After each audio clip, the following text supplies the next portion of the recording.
Welcome back, PLURfect fam. Welcome back to our channel. Today we're diving into a topic that's been a hot debate recently in the EDM community. PLUR. What is it, and is it dead? Or is PLUR still alive and well? You've heard it everywhere, but is PLUR, peace, love, unity, respect, still alive and kicking in the scene? Or has it been lost in the scene among the mass commercialization of festival culture? Today, we're breaking down the history of PLUR, where it came from, how it shaped the rave community, and the big question at hand, is PLUR dead? Or is it just evolving? So grab your candy, kids, let's get into it. Before we dive deep into the debate into whether PLUR is dead or alive, let's first take a step back and talk about what PLUR actually means and where PLUR comes from. PLUR stands for peace, love, unity, and respect, and it's more than just a catchy slogan. It is a philosophy that has shaped rave culture for decades. PLUR started in the early 1990s as a set of ideals that ravers began to embody on the dance floor, meant to help guide ravers through the craziness of underground raves. This mantra became a way for people to connect and also create a safe, inclusive space where the focus was on the music. PLUR has historically been the glue that has held the rave community together. You'll see PLUR in actions, large and small, whether it's sharing water with someone, looking out for a fellow raver who is not feeling well, or simply offering a kind word to a stranger. This philosophy became the guideline for raves, with the idea that everyone is welcome at raves as long as they adhere to the values of peace, love, unity, and respect. Back in the 90s, rave culture was about breaking the rules of society and escaping the mainstream. It wasn't just about the music, but also about building a community and finding like-minded individuals who wanted something more than what the rest of the outside, normie world was offering.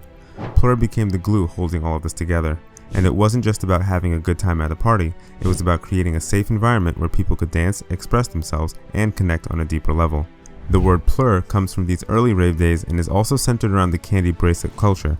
Candy kids, as they're called, exchange colorful beaded bracelets as a symbol of PLUR. If you've ever traded candy at a festival or a show, then you've been a part of the PLUR action firsthand. As the 90s went on, PLUR was embraced by rave communities between NYC and LA and beyond the United States. It wasn't just an idea, it became an ethos that shaped the way raves were organized and the way people treated fellow ravegoers. The rave scene was about community and unity, bringing strangers together for the love of electronic music. The PLUR culture made its way to the mainstream in the late 90s and early 2000s, especially as big festivals like EDC and Ultra gained popularity. But as festivals became bigger, so did the crowds, and with bigger crowds came more challenges. The commercialization of rave culture by corporate sponsors, rising ticket prices, growing festival sizes, and other factors began to blur the lines of PLUR. The question we all have been asking, can PLUR survive in the increasingly commercialized festival world?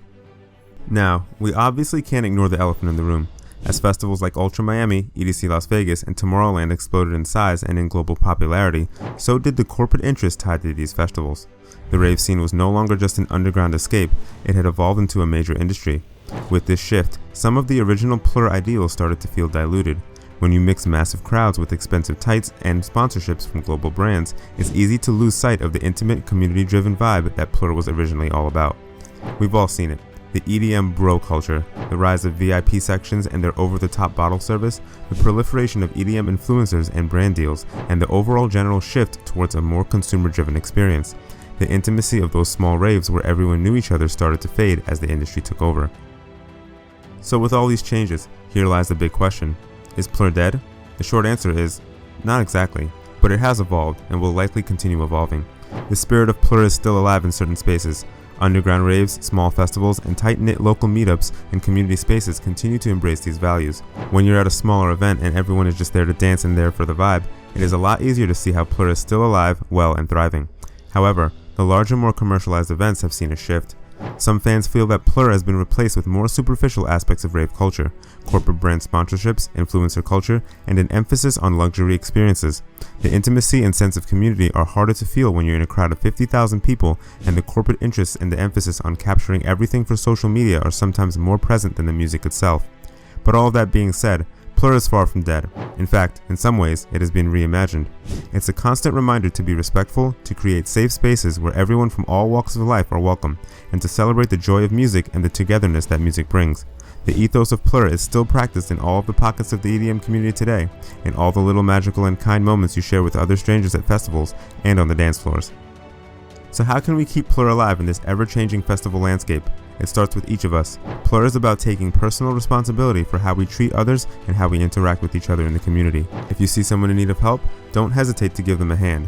If you're at a festival or a show, treat the people around you with the kindness and respect you'd expect from them in return. And take the time to teach those entering the scene about PLUR to keep the PLUR alive. PLUR isn't something that can be left to event organizers or to the artists. It's something we all have to carry with us and pass on. And don't forget the candy or the sprouts or the trinkets. Whether it's a beaded bracelet or a thoughtful gesture, little things like that can make a huge difference. At the end of the day, PLUR is all about building a culture where everyone feels safe and accepted regardless of how big the festival gets. So, is PLUR dead? No, not at all.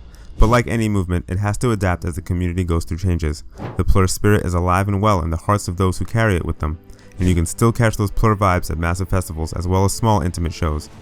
We'd love to hear your thoughts on PLUR. Do you think it's still alive? Or has it been lost as we've seen the rise of the commercialization of EDM? Drop your comments below, and don't forget to hit that like button, subscribe, and ring the bell so you don't miss our next deep dive into the world of EDM. Until next time, PLURfect fam, keep the peace, spread the love, stay united, and maintain the respect.